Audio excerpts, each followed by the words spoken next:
Bienvenido al canal de restaurantes de los aficionados de Fernando.es, el canal donde hago recomendaciones de restaurantes basadas en experiencias propias, sin publicidad y con honestidad. La voz de este vídeo ha sido generada mediante inteligencia artificial a partir de una experiencia real mía. El texto original, en el que se basa el contenido, está disponible en la web, donde podrás encontrar más reseñas y recomendaciones gastronómicas. Espero que te guste.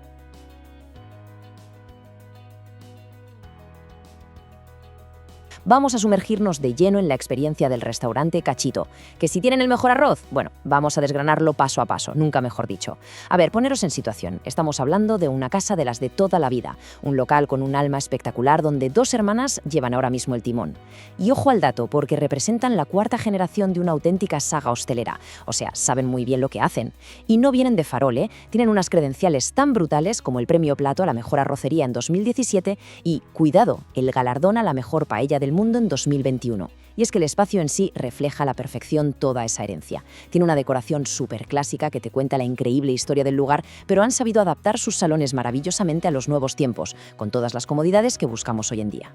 Vamos a repasar cómo fue la comida al detalle, porque de verdad que no tiene desperdicio.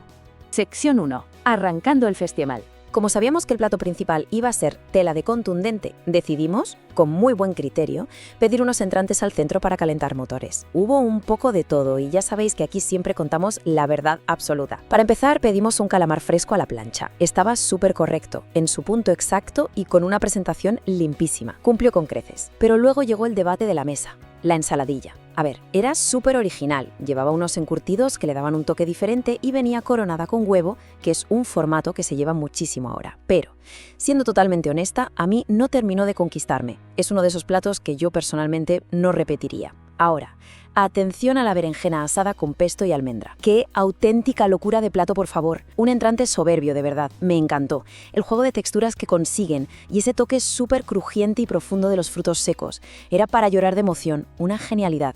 Sección 2. El momento de la verdad.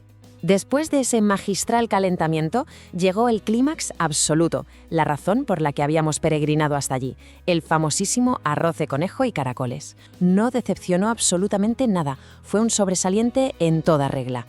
Una maravilla. Empezando por la textura del grano, impecable, suelto, perfecto. El sabor era súper intenso, pero a la vez increíblemente equilibrado. No saturaba el paladar en ningún momento. Y eso, creedme, es dificilísimo de conseguir cuando haces arroces con tanta potencia. Y luego, un detallazo importantísimo, los tropezones. Llevaba trozos de carne comestibles de verdad. Nada de rebuscar y encontrarte solo la cabeza o el hígado, que te dejan siempre a medias en otros sitios. Aquí había chicha real. Y para rematar, a diferencia de las raciones, digamos, minimalistas que ponen en otros supuestos templos del arroz, aquí la cantidad es súper generosa. ¿El resultado? Pues que nos zampamos la paella entera sin pestañear, no dejamos ni un granito. Sección 3. Vinos para enmarcar. Un plato de este calibre necesita unos escuderos a la altura, ¿verdad? Os cuento. Resulta que ya tenía por casa una botella que había comprado para compartir con un amigo y pensé, este festín lo merece. Hablé con el restaurante y, súper amables, nos dejaron llevarla pagando un pequeño coste de descorche. Así que empezamos con eso, un blanco chardonnay de Nueva Zelanda que cumplió con nota. Súper elegante, nos limpió y preparó el paladar de maravilla con los entrantes. Luego ya para el arroz nos pasamos a un tinto de su propia carta, el pago de los capellanes, el nogal.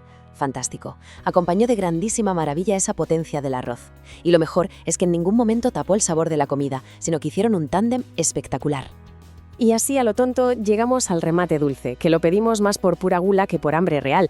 Probamos primero una tarta de almendra que, bueno, estaba bien, pero pasó sin levantar demasiadas pasiones. Pero madre mía, la torrija con helado. Estaba sencillamente espectacular. Un postre perfectamente ejecutado, con ese contraste de temperaturas frío-calor que te reinicia la vida al instante. Oye, y aprovechando este momento de subidón total con la torrija, si os está gustando esta recomendación y no queréis perderos más descubrimientos así, dadle a like y suscribíos, que ayuda muchísimo a seguir investigando y trayendo joyitas como esta. Sección 4. Lo que pagamos. Y bueno, llega la hora de la verdad. Después de hablaros de premios mundiales, de comida exquisita, de carne de verdad y de vinos excepcionales, ¿cuánto cuesta este nivel de lujo hoy en día? Pues agarraos, 40 euros. La cuenta salió a 40 euros exactos por persona, contando la base de la comida y sin el vino. Teniendo en cuenta el nivelazo altísimo de la cocina y sobre todo cómo están los precios en la hostelería hoy en día, comer de este lujo absoluto por 40 euros es magnífico. Obviamente, si os volvéis locos pidiendo de su fantástica bodega, el precio va a subir. lógicamente. Pero la base de la que partes es de una honestidad tremenda, un precio redondo para una calidad inmensa. Sección 5. El veredicto final. Toca hacer balance. ¿Cómo se posiciona realmente Cachito frente a la competencia más dura? A ver, para mi gusto personal, el listón intocable del arroz con caracoles lo sigue teniendo el famosísimo Casa Elías. Eso es así.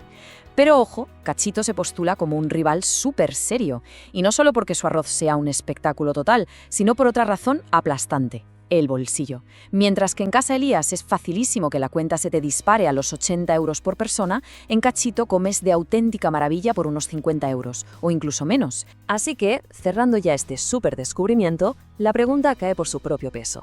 ¿A qué esperáis para ir? Si queréis ir sobre seguro, apuntad esta fórmula ganadora: la berenjena asada para empezar, el arroz de conejo de principal y cerráis con esa torrija espectacular. Os garantizo que vais a salir a hombros. Reserva mesa ya mismo. Y esto me deja pensando para despedirnos. ¿Cuántos otros templos centenarios y maravillas gastronómicas seguirán por ahí escondidos esperando a que los descubramos? Nos vemos en la próxima. Muchas gracias por haber llegado hasta el final. Si te apetece y lo deseas, recuerda dar al me gusta y también suscribirte al canal, y lo que es más importante, compartirlo con tus amigos o conocidos a los que pienses que les puede ser de utilidad esta reseña. No olvides que me encanta conocer tu opinión si has visitado este restaurante. Así que hasta pronto, que nos veamos de nuevo por aquí.